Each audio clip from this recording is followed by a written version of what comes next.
The ballroom sparkled like something out of a dream. Crystal chandeliers hung from the ceiling, casting warm golden light across the polished marble floors.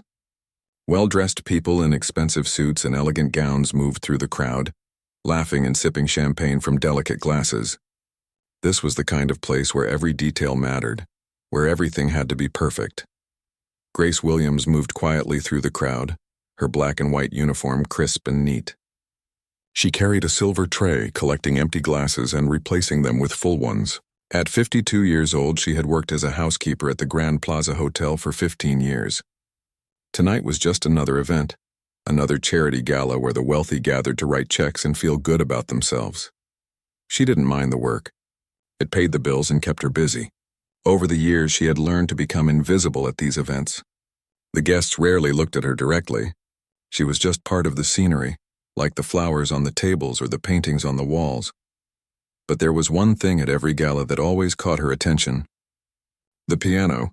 Tonight, a beautiful black grand piano sat in the center of the stage, its polished surface reflecting the chandelier lights like a dark mirror. Grace found herself stealing glances at it throughout the evening. The way someone might look at an old photograph of someone they used to know. "Grace, table 7 needs water," her co-worker whispered as she passed by. Grace nodded and headed toward the kitchen, forcing herself to look away from the piano. The evening's guest of honor was Vincent Romano, a world-famous concert pianist whose face appeared on billboards and magazine covers. He had flown in from Vienna specifically for this charity event. The organization was raising money for music education programs, and Vincent's presence guaranteed a successful fundraiser. Grace had seen him arrive earlier, surrounded by admirers and photographers. He was younger than she expected, maybe in his early 40s, with dark hair swept back from his forehead and an expensive suit that probably cost more than she made in 3 months. He moved through the crowd with the confidence of someone who had never doubted his place in the world. As Grace returned from the kitchen with fresh water pitchers, she heard Vincent's voice rising above the general chatter. He was holding court near the bar, entertaining a small group of wealthy donors with stories from his recent European tour. The conductor actually stopped the entire orchestra because the second violin was a quarter tone flat. Vincent said, laughing. I told him, "Maestro, I can barely hear myself think over that screeching." The poor violinist turned absolutely red. The group around him laughed, though Grace noticed some of the laughter seemed forced. She had seen this type before. Talented, yes, but also aware of it. Too aware of it. Grace continued her work, refilling water glasses at the nearby tables. She was close enough now to hear Vincent's conversation clearly. "You know," Vincent continued, accepting another glass of champagne. "People think playing piano is this mysterious gift, but honestly it's just practice and discipline. Anyone with functioning hands could learn the basics. The artistry, of course, that's what separates people like me from everyone else." Grace felt something tighten in her chest.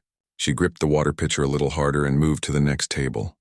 The cocktail hour was winding down, and soon everyone would take their seats for dinner and the auction. Grace was collecting the last of the empty glasses when she found herself near the stage again. The piano was so close now. Without thinking, she set down her tray and walked over to it. Her hand reached out almost of its own accord, and her fingers brushed gently along the smooth edge. The wood was cool under her fingertips. She could smell the faint scent of polish. For just a moment, she let herself imagine what it would feel like to sit at that bench, to rest her hands on those keys again. "See something you like?" Grace jumped and pulled her hand back. Vincent Romano stood a few feet away, a slight smirk on his face. Several guests had noticed the interaction and were watching with curious expressions. "I'm sorry, sir," Grace said quickly, taking a step back. "I was just—" No, it's fine," Vincent said, walking closer. His voice was loud enough for the nearby guests to hear. "Do you play?" Grace felt her face grow warm. It's been a very long time." "Oh, come on," Vincent said, gesturing toward the piano with his champagne glass. "Don't be modest. Why don't you give it a try? I'd love to hear what you can do." There was something in his tone that made Grace's stomach sink. He wasn't being kind. He was setting up a joke, and she was the punchline. She could see it in the way he glanced at his audience, the slight smile playing at the corners of his mouth. "No, thank you," Grace said quietly. "I need to get back to work." "Oh, I insist," Vincent said, his voice taking on an exaggerated enthusiasm. Really, anyone can play. It's not that complicated. Just press the keys, right? Make some noise. A few people in the crowd chuckled nervously. Grace felt her coworker Rita appear at her elbow. Come on, Grace, Rita whispered. Let's go to the kitchen. But something was happening inside Grace. She looked at Vincent Romano with his expensive suit and his casual cruelty. She looked at the piano, sitting there like a locked door to a room she'd closed off 34 years ago. She looked at the crowd of wealthy strangers who saw her as nothing more than part of the help. Anyone can play? Grace asked quietly. Absolutely, Vincent said, warming to his performance. It's really quite simple. I could teach a child to play chopsticks in 5 minutes. Grace felt her hands trembling. Her heart was pounding so hard she could hear it in her ears. Every instinct told her to walk away, to go back to the kitchen, to stay invisible the way she'd been invisible for 15 years. But then she thought about the girl she used to be. The girl with calloused fingers and burning ambition. The girl who had sacrificed everything. And she thought about this arrogant man who had never sacrificed anything, who had been handed every advantage and mistook it for superiority. Grace removed her white service gloves slowly, one finger at a time. She folded them carefully and set them on her tray. Then she smoothed down her uniform and walked toward the piano bench. The conversations around the room began to fade. People were noticing now, turning to watch. Some looked curious, others looked uncomfortable, as if they were witnessing something that might turn embarrassing. Vincent leaned casually against the side of the piano, his champagne glass still in hand.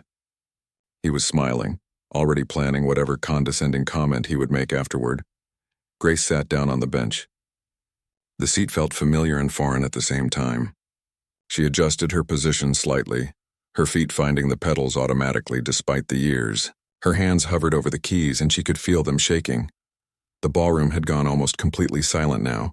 200 people were watching a housekeeper sit at a piano while a world-famous pianist waited to be entertained. Grace closed her eyes. She took one deep breath, then another, and then she began to play. Grace's hands hung in the air above the piano keys, frozen.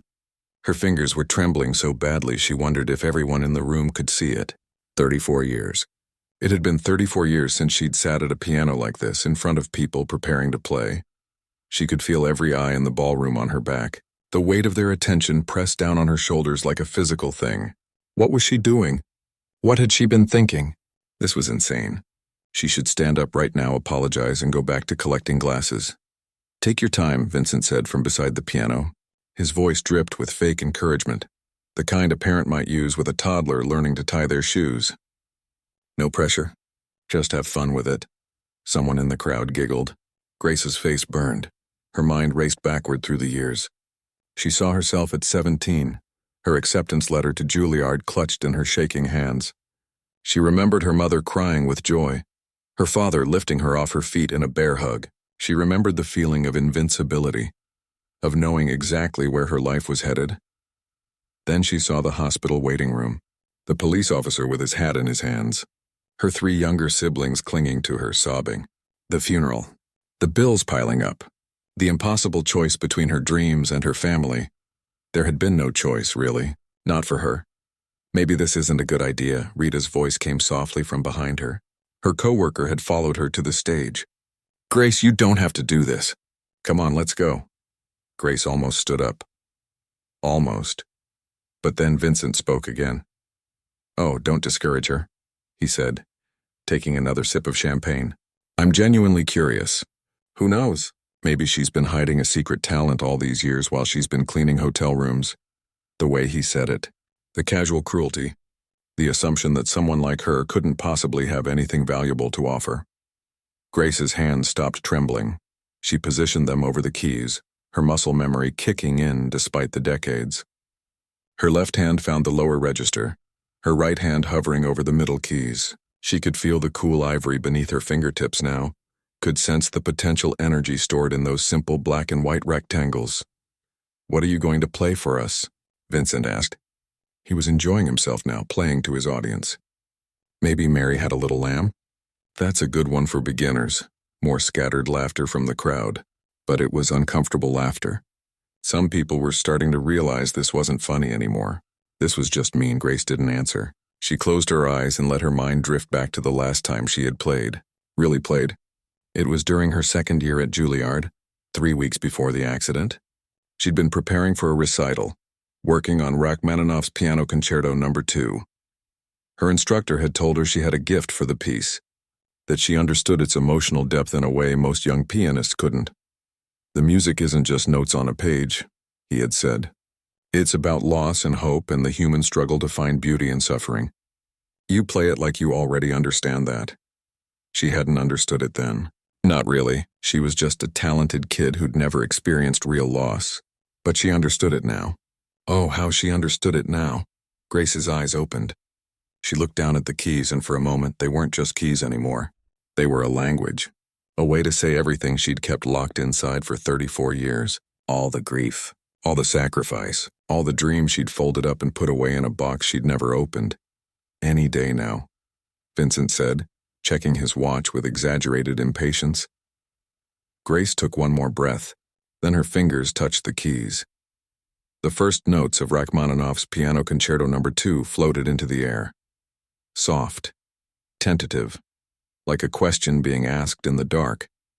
Vincent's smile flickered. He straightened up slightly, his champagne glass pausing halfway to his lips. The opening was deceptive, simple, almost fragile. But Grace knew what was coming. She let the melody build, her left hand adding depth, her right hand beginning to climb, and then, like a dam breaking, the music burst forth. Her fingers flew across the keys with a speed and precision that shocked even her. 34 years melted away in seconds. Her hands remembered everything, every technique, every touch, every nuance she'd spent thousands of hours developing as a young woman. But it was more than just technical skill. The music that poured from the piano was alive. It had weight and color and emotion that filled every corner of the ballroom. The opening passages gave way to the famous melody. That achingly beautiful theme that had made Rachmaninoff's Second Concerto one of the most beloved pieces in classical music. Grace played like she was telling her story. The loss of her parents was in the minor chords. The weight of responsibility was in the deep, thundering bass notes. The sacrifice of her dreams was in the moments where the melody seemed to reach toward something beautiful and then fall away, unfulfilled. But there was something else, too. Something she hadn't expected to feel. As her hands moved across the keys as the music built toward its soaring climaxes, she felt something opening up inside her chest. Not just pain, not just regret, joy, pure, undiluted joy. She had forgotten what this felt like. The way the music moved through her body, the way it required every part of her to be present and alive and focused, the way it transformed the air around her into something more than air. Vincent had stopped smiling completely. He stood beside the piano, his champagne glass forgotten in his hand, staring at Grace with an expression of total disbelief. The color had drained from his face. Around the ballroom, conversations had died mid-sentence. Champagne glasses hung suspended in air. A woman near the front had her hand pressed to her mouth, tears streaming down her cheeks. A man in a tuxedo stood frozen, his dessert fork halfway to his mouth. Rita stood at the edge of the stage, her hand over her heart, her own eyes wet with tears. She had worked with Grace for 7 years and never known. Never had any idea. Grace was barely aware of them anymore. She was inside the music now, carried along by its currents. Her body swayed slightly as she played, her whole being focused on pulling every ounce of emotion from each note. The difficult passages that had taken her months to master as a student came back to her as if she'd played them yesterday. The concerto built toward one of its most technically demanding sections, a cascade of notes that descended and ascended in dizzying patterns. Some concert pianists struggled with this part even after years of practice. Grace's hands moved like water flowing over rocks, effortless, natural, perfect. Vincent took a step backward, nearly stumbling. He set his champagne glass down on a nearby table with a shaking hand. Someone would ask him later what he'd been thinking in that moment, and he would struggle to find words. He would say it was like watching someone he'd dismissed as insignificant suddenly reveal themselves to be a giant, like the ground had shifted beneath his feet and nothing was where it was supposed to be anymore. The music swelled. Grace's hands crashed down on the keys in powerful chords that shook the air. Then just as suddenly the volume dropped. The melody became tender again, questioning, hopeful. She was approaching the end of the section she'd chosen to play. In a full performance with an orchestra, this would go on for 35 minutes. But she knew she only had a few minutes here. She had to make them count. Grace let the melody rise one final time. Her hands moved in contrary motion, climbing and descending simultaneously, creating a waterfall of sound that seemed impossible for one person to produce alone. And then, with a final gentle chord that hung in the air like a breath, she stopped. Her hands remained on the keys. She was breathing hard, her heart pounding.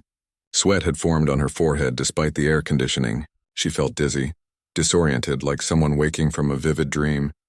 The ballroom was completely silent. Not a sound, not a breath, not a movement. Grace lifted her hands from the keys slowly. She stared down at them, these hands that had scrubbed floors and changed sheets and wiped down tables for 15 years. These hands that had once been capable of magic. The silence stretched on for what felt like forever. Grace sat at the piano bench, her hands still hovering above the keys, wondering if she'd made a terrible mistake. Maybe she shouldn't have played. Maybe she'd embarrassed herself. Maybe no one had actually enjoyed it and they were all just too polite to say anything. Then someone started clapping. It was the woman near the front, the one who'd been crying. She stood up from her seat, her hands coming together in sharp, clear strikes that cut through the silence. Another person joined her. Then another. Then another. Within seconds, the entire ballroom erupted. 200 people rose to their feet as if pulled by invisible strings. The applause was deafening, bouncing off the high ceilings and marble floors. People weren't just clapping. They were cheering, shouting. Some were crying openly. Grace stood up from the piano bench, her legs unsteady beneath her. She looked out at the crowd and couldn't quite process what she was seeing. These people who hadn't looked at her all evening, who'd seen her as nothing more than part of the furniture, were giving her a standing ovation. She felt tears welling up in her eyes. Not tears of happiness, exactly. It was more complicated than that. It was grief and joy and loss and relief all mixed together into something so overwhelming she could barely breathe. Vincent still stood beside the piano, frozen in place. His face had gone pale. The champagne glass he'd set down was forgotten. He looked like someone had just punched him in the stomach. Grace didn't wait for the applause to die down. She couldn't handle being the center of attention for another second. She grabbed her service gloves from where she'd left them, gave a small awkward bow and walked quickly off the stage. "Grace, wait." Rita tried to catch her arm, but Grace kept moving. She needed to get away, needed to be somewhere quiet where she could think. She pushed through the kitchen doors and kept walking, past the confused catering staff, past the manager's office, all the way to the service elevator. She pressed the button repeatedly, her hands shaking again. When the doors finally opened, she stepped inside and pressed herself into the corner. As the elevator descended to the basement level where the staff locker room was located, Grace's tears finally spilled over. She covered her face with her hands and sobbed. Big gasping sobs that she'd been holding in for 34 years. She cried for the girl she'd been, for the dreams she'd given up, for her parents who never got to see what she'd become, for all those years of walking past pianos at events like this one, forcing herself not to look, not to remember, not to feel. But she also cried because for 6 minutes tonight, she'd been herself again. Her real self, not Grace the housekeeper. Not Grace the responsible older sister who sacrificed everything. Just Grace, the musician, the artist, the girl who'd once believed she could do anything. The elevator doors opened. Grace wiped her eyes and took several deep breaths, trying to compose herself. She needed to get back upstairs. There were still tables to clear, glasses to collect. The event wasn't over just because she'd had her moment. She splashed cold water on her face in the staff bathroom, fixed her hair, and put her service gloves back on. Then she took the elevator back up to the ballroom. When the kitchen doors swung open, she expected everything to be back to normal. The guests seated for dinner. The moment forgotten. Life moving on the way it always did. Instead, the ballroom was still buzzing with conversation. Groups of people clustered together, talking excitedly. Grace caught fragments as she moved through the crowd with her tray. "Did you see his face? I've never heard anything like that in my life. Who is she? Does anyone know her name?" Grace kept her head down and went back to work. She collected empty plates from the cocktail tables and brought them to the kitchen. She refilled water glasses. She did her job, but people were looking at her now, really looking at her. Some smiled. Others nodded with respect. One older woman reached out and touched her arm as she passed. "That was beautiful," the woman said softly. "Thank you." Grace nodded, not trusting herself to speak, and kept moving. She was clearing a table near the back of the room when she sensed someone standing behind her. She turned around and found Vincent Romano, the famous pianist, watching her with an expression she couldn't quite read. "Can I talk to you?" he asked quietly. "Please." Just for a minute, Grace glanced around. People were watching them. She really didn't want to do this, but Vincent looked genuinely shaken, something like the arrogant man who'd mocked her an hour ago. "I'm working," she said. "I know. I'm sorry. He ran a hand through his hair. "Please, 5 minutes." Grace sighed and set down her tray. 5 minutes. Vincent led her to a quieter corner of the ballroom, away from the main crowd. When he turned to face her, his confidence was completely gone. He looked lost. "I need to apologize," he said. "What I did? How I treated you. That was inexcusable. I was being cruel for no reason except my own ego." Grace crossed her arms. "Okay. Where did you learn to play like that?" The question burst out of him. That was Rachmaninoff's second. One of the most difficult pieces in the repertoire. "You played it like... He struggled to find words. "I've performed with some of the best pianists in the world. What you just did would be impressive for any of them. But you're a housekeeper," Grace finished for him. "You can say it. That's not what I meant." "Yes, it is." Grace's voice was tired, not angry. "It's okay. It's what I am. But how?" Vincent asked. "Training like that doesn't just appear out of nowhere. That level of skill takes years, decades." Grace was quiet for a long moment. She looked past Vincent, out at the glittering ballroom, at all these wealthy people in their expensive clothes. Then she looked down at her own hands, at her worn uniform. "I was accepted to Juilliard when I was 17, she said finally. "Full scholarship. I was going to be a concert pianist. That was the plan anyway." Vincent's eyes widened. "Juilliard!" "I made it through almost 2 years." Grace's voice was soft now, distant, like she was talking about someone else's life. "I was preparing for a major recital. My instructor said I had a real future. He was talking about competitions, agents, a professional career." "What happened?" Grace closed her eyes. Even after all these years, it hurt to say it out loud. "My parents died. Car accident. They were driving home from my little brother's soccer game and a drunk driver ran a red light." "Oh God," Vincent whispered. "I'm so sorry. I had 3 younger siblings. Tommy was 15. Lisa was 13. Michael was only 9. Grace opened her eyes and looked directly at Vincent. There was no other family. No grandparents. No aunts or uncles who could take them. It was just me. You gave up Juilliard to raise them." "I gave up everything," Grace said simply. "I dropped out, got 3 jobs, and somehow kept us all together. The state wanted to put them in foster care, split them up. I couldn't let that happen."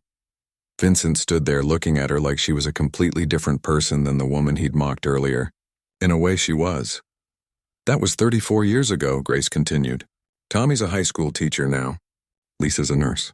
Michael's an accountant with 2 kids. They all turned out okay. And you?" Grace shrugged. "I took whatever work I could get. Eventually ended up here. The hotel pays decently and the benefits are good. I haven't touched a piano since I left school. Not once, until tonight." "Why tonight?" Vincent asked. "After all those years, why did you decide to play?" Grace thought about that. She thought about his smug face, his casual cruelty, his assumption that someone like her couldn't possibly have anything valuable inside. "Because you needed to learn something," she said quietly. "And maybe I needed to remember something." Vincent looked down at his feet. When he spoke again, his voice was thick with emotion. "I've spent my whole life being handed opportunities.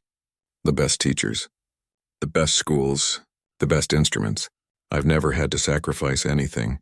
And I've been walking around thinking I earned it all myself, that my talent made me special." "You are talented," Grace said. "So are you. More than me, probably." He looked up at her. "And you gave it all up for your family." "I can't even imagine making that choice." "You do what you have to do," Grace said. "That's all." They stood there in silence for a moment. The ballroom noise seemed far away, muffled. Grace could feel exhaustion settling into her bones. The adrenaline from the performance was wearing off, leaving her hollow. "I want to make this right," Vincent said suddenly. "I don't know how, but there has to be something." Grace picked up her tray. "There's nothing to make right." "You apologized. That's enough." "It's not enough," Vincent said. "What you have, what you can do. The world should hear it." "The world just did," Grace said with a small, sad smile. "And tomorrow I'll be back to cleaning hotel rooms. That's how life works." She started to walk away, but Vincent called after her. "What if it doesn't have to be?" Grace stopped walking and turned back to face Vincent. He was looking at her with an intensity that made her uncomfortable.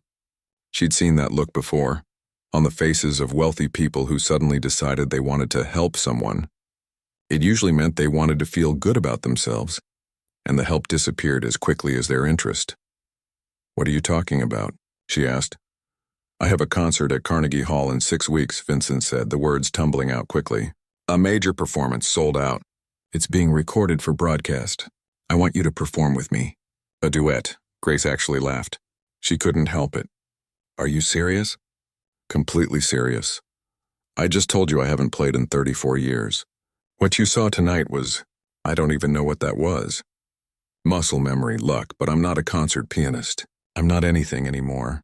"That's not true," Vincent said firmly. "What I just witnessed wasn't muscle memory. That was artistry. That was someone who understands music at a level most professionals never reach." Grace shook her head. "It's a nice thought, but it's not realistic. I have a job, bills to pay, a life that doesn't include Carnegie Hall." "Just think about it," Vincent pressed. "Please don't say no right now." Before Grace could respond, Rita appeared at her elbow, her phone in her hand and her eyes wide. "Grace, you need to see this," Rita said, her voice shaking slightly. "See what?" Rita held up her phone. On the screen was a video. Grace recognized the angle immediately. Someone had filmed her performance from the crowd. The video was already posted on social media, and the view count was climbing rapidly. 5,000 views. 10,000. 15,000. "It's everywhere," Rita whispered. "Someone posted it 20 minutes ago and it's spreading like crazy. Look at the comments." Grace took the phone with trembling hands and scrolled through the comment section. "Who is this woman? I'm literally crying. This is the most beautiful thing I've ever heard." The way that famous pianist's face changed. He knew he messed up. This is what real talent looks like. There were hundreds of comments already and more appearing every second. Grace felt dizzy. This couldn't be happening. She just wanted to make it through her shift. "Give me that," she said, handing the phone back to Rita. "This will blow over. Tomorrow everyone will forget about it."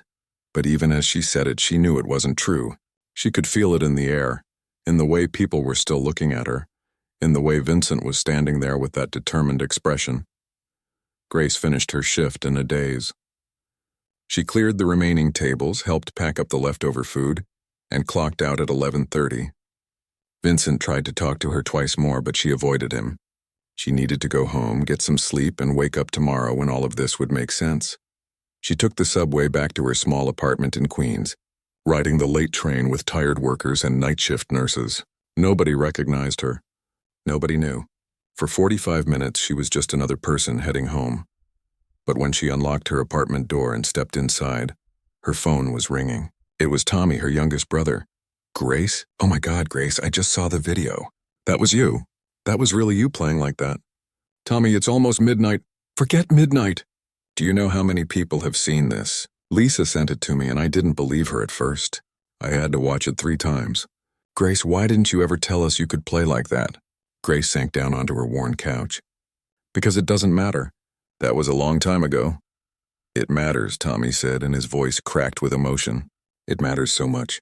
All those years you worked yourself to death for us, and we never knew what you gave up. We never knew what you could do." "I don't want you to feel guilty," Grace said quickly. "I made my choices. I'd make them again. I know you would." "That's what makes it worse," Tommy was crying now. "You were supposed to be this amazing pianist, and instead you were working 3 jobs to keep us fed and clothed." "I'm sorry, Grace. I'm so sorry. Don't apologize. You were a child.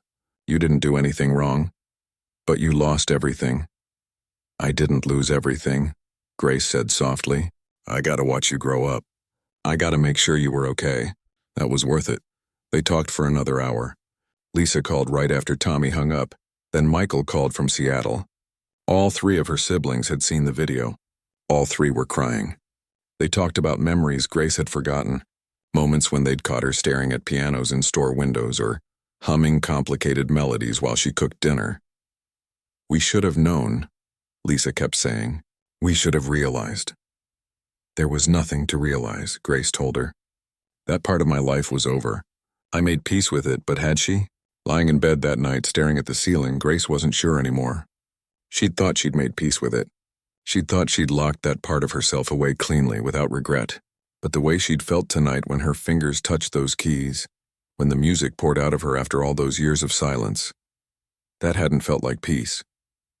That had felt like waking up. The next morning, Grace's phone wouldn't stop ringing. First it was reporters. Then it was people claiming to be talent agents. Then it was the hotel manager, calling to tell her the front desk was being flooded with calls asking about her. "I don't want to pressure you," her manager said carefully, "but there are several news crews outside the hotel asking to interview you." "What should I tell them?" "Tell them I'm not available," Grace said. "Tell them anything. I just want to do my job." But when she showed up for her afternoon shift, she realized that wasn't going to be possible. The hotel lobby was packed with reporters and cameras. Security was holding them back, but barely. Guests were complaining. It was chaos. Grace stood outside the employee entrance, looking at the scene through the glass doors, and realized her quiet life was gone. Whether she wanted it or not, everything had changed. Her phone buzzed. It was a text from Vincent Romano. "I know this is overwhelming, but please don't disappear. What happened last night meant something. Not just for me, for everyone who saw it. You reminded people that beauty and talent can exist anywhere in anyone. The world needs that reminder. Please let me help you share your gift." Grace stared at the message for a long time. Part of her wanted to throw her phone in the trash and run away. But another part, a part she'd tried to bury for 34 years, was whispering something different. What if he's right? What if this is your second chance? She thought about her siblings, all grown and successful. Tommy was teaching music to middle school kids. Lisa was saving lives in the emergency room. Michael had a good job and a family. They didn't need her anymore. Not the way they once did. For the first time in 3 decades, Grace was free to make a choice just for herself. She took a deep breath and texted Vincent back. "Okay, let's talk." 20 minutes later, she was sitting in a quiet corner of a coffee shop 3 blocks from the hotel, away from the cameras and crowds. Vincent sat across from her, and this time there was no arrogance in his expression. Just genuine respect and something that looked like hope. "Thank you for giving me a chance," he said. "I'm not promising anything," Grace said. "I need to understand what you're actually proposing." "A partnership," Vincent said simply. "For the Carnegie Hall concert, yes. But maybe more than that. I've been thinking about this all night. My foundation supports music education programs, but we could do more. We could create opportunities for people like you, people who have talent but never got the platform to share it." Grace wrapped her hands around her coffee cup. "That sounds nice, but I'm not a charity case." "That's not what I meant," Vincent said quickly. "You'd be doing me a favor. After last night, after people see how I treated you and then hear you play, I look like an idiot. Rightfully so. But if we perform together, if we show that art can bridge any divide, that humility and respect matter more than status, that means something. So this is about redeeming your reputation," Grace said flatly. "Partly," Vincent admitted. "I'm not going to lie to you. But it's also about doing the right thing. You have a gift. The world should hear it. Let me help make that happen." Grace studied his face. He seemed sincere, but she'd been disappointed before. Still, what did she have to lose? Her quiet life was already gone. The video had made sure of that. "If I do this," she said slowly, "it's on my terms. I'm not your pet project. I'm not your redemption story. I'm just someone who wants to play music again." "Agreed," Vincent said immediately. "Whatever you need." Grace took a sip of her coffee. It was bitter and too hot, but she barely noticed. Her mind was already racing ahead, thinking about the work it would take, the practice, the vulnerability of stepping back into a world she'd left so long ago. It was terrifying. It was exciting. It was, she realized, exactly what she needed. The first week of practice nearly broke Grace. Vincent had arranged for her to use a practice room at a prestigious music school in Manhattan. It was a beautiful space with perfect acoustics and a concert grand piano that probably cost more than she'd earned in the last 5 years combined. But beauty didn't make it easier. Her fingers cramped after 20 minutes. Her back ached from sitting at the bench. She'd forgotten how physically demanding serious piano playing could be. This wasn't like that one performance at the gala, running on pure adrenaline and emotion. This was the grinding daily work of rebuilding skills she'd let decay for 3 decades. "You're tensing your shoulders," Vincent said gently on the 3rd day. He'd been sitting in the corner listening to her practice. "Remember to breathe." Grace stopped playing and flexed her hands. "I can't do this. I'm kidding myself. 6 weeks isn't enough time to prepare for Carnegie Hall." "Then we'll postpone," Vincent said simply. Grace looked at him in surprise. "You can't postpone. The tickets are sold. The recording is scheduled. I'll figure it out." He walked over to the piano. "I'm not going to push you into something you're not ready for. That's the opposite of what this is supposed to be about." Grace stared down at the keys. She thought about going back to the hotel, back to her small apartment, back to the life she'd been living. It would be easier, safer. No one could judge her or find her lacking if she never tried. But then she thought about that moment at the gala. The way the music had felt flowing through her. The way she'd felt alive in a way she hadn't in years. "No," she said quietly. "No postponing. I just need to work harder." Vincent smiled. "Then let's take a break and come back fresh." "You can't force it." They developed a routine over the following weeks. Grace would practice for 3 hours every morning, take a break, then return for another 2 hours in the evening. Vincent helped her remember techniques she'd forgotten and adjust her approach for her older hands. He was patient, encouraging, and nothing like the arrogant man she'd first met. "You were born to do this," he told her during their 2nd week. "I can see it in every note you play. This isn't just skill. This is who you are." Grace wanted to believe him, but doubt crept in during the quiet moments. Who was she to think she could perform at Carnegie Hall? Who was she to believe she deserved this second chance? Her siblings helped more than they knew. Tommy flew in from Chicago for a weekend and sat in the practice room listening to her play. When she finished, he was crying. "That's the first time I've heard you play since I was a kid," he said. "I didn't understand it then. But now, Grace, this is incredible." Lisa video called every few days just to check in.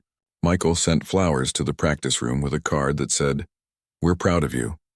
We've always been proud of you." The video from the gala kept spreading. It had been viewed over 5 million times.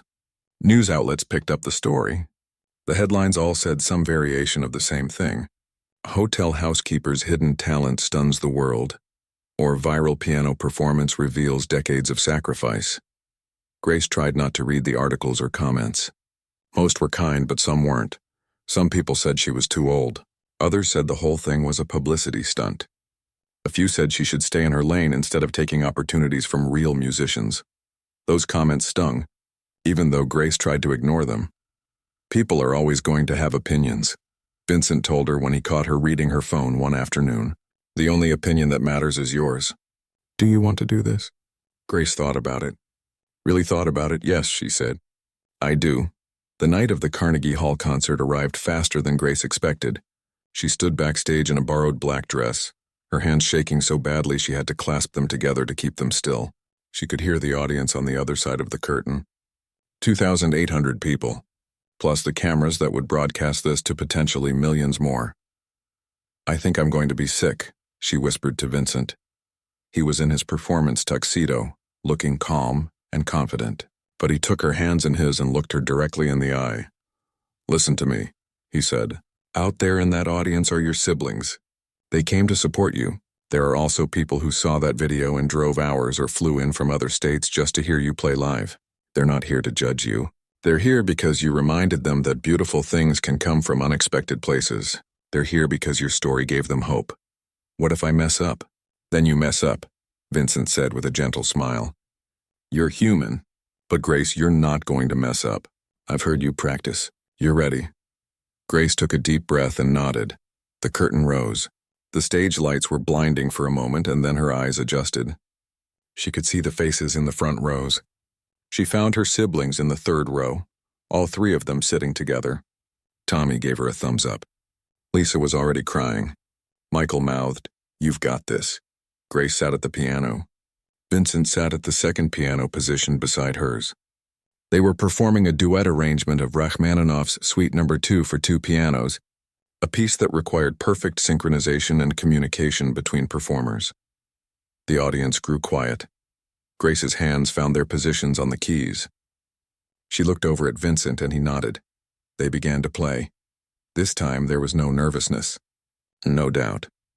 From the first note, Grace was completely present in the music. Her hands moved with confidence, weaving her melody around Vincent's, creating something that was greater than either of them could achieve alone. The piece was technically complex, with rapid passages that flew up and down the keyboard, but Grace had practiced until those passages were as natural as breathing. Her fingers danced across the keys and the music filled every corner of Carnegie Hall. She could feel Vincent beside her, matching her energy, responding to her interpretation. They weren't competing. They were collaborating, creating something beautiful together. When they reached the final movement, the music built to a powerful crescendo. Both pianos rang out in perfect harmony, and Grace felt that same joy she'd experienced at the gala, but deeper now, richer, because this time she'd chosen it. This time she was ready for it. The final chord resonated through the hall, and for a moment there was silence. Then the audience exploded. 2,800 people rose to their feet. The applause was thunderous, overwhelming. Grace stood and bowed, tears streaming down her face, but this time they were tears of pure happiness. Vincent took her hand and raised it high, giving her the spotlight she deserved. The applause continued for 5 full minutes. Later, after the performance, after the photos and the interviews and the celebration, Grace stood alone on the empty Carnegie Hall stage. The cleaning crew was working in the balcony, and the house lights were on, making the space feel ordinary and magical at the same time. She thought about the girl she'd been at 17, so certain of her future. She thought about the woman she'd become, shaped by loss and responsibility and sacrifice. And she thought about who she was now, standing on this stage, having just achieved something she'd stopped letting herself dream about decades ago. The story didn't end with her becoming a world-famous concert pianist. She was 52 years old and that ship had sailed. But Vincent's foundation offered her a position creating and directing a program for adult learners who'd given up music due to life circumstances. She would teach, mentor, and occasionally perform. It was perfect. 3 months after Carnegie Hall, Grace stood in a community center in Queens, waiting for her first group of students to arrive. They were all adults who'd once played instruments but had stopped due to work, family, or just life getting in the way. Some hadn't played in 10 years. Others hadn't played in 40. A woman in her 60s was the first to arrive. She looked nervous, clutching an old violin case. "I probably can't even remember how to hold it," the woman said apologetically. Grace smiled and thought about standing at that piano at the gala, her hands shaking, convinced she'd forgotten everything. "It comes back," Grace said warmly. "Trust me, it always comes back." As more students filtered in, filling the room with nervous energy and hopeful faces, Grace felt something settle deep in her chest. This was where she was meant to be, not replacing the dreams she'd lost, but building something new from everything she'd learned. Vincent had been right about one thing. What happened at that gala had meant something, not because it made her famous or changed her circumstances overnight, but because it reminded her that the parts of ourselves we bury don't disappear. They wait, and sometimes, if we're lucky, we get a chance to bring them back into the light. Grace walked to the front of the room and sat at the upright piano there. It wasn't a grand concert piano. The keys stuck a little and it needed tuning. But it was perfect. "Okay," she said to her students. "Let's begin." And she started to play.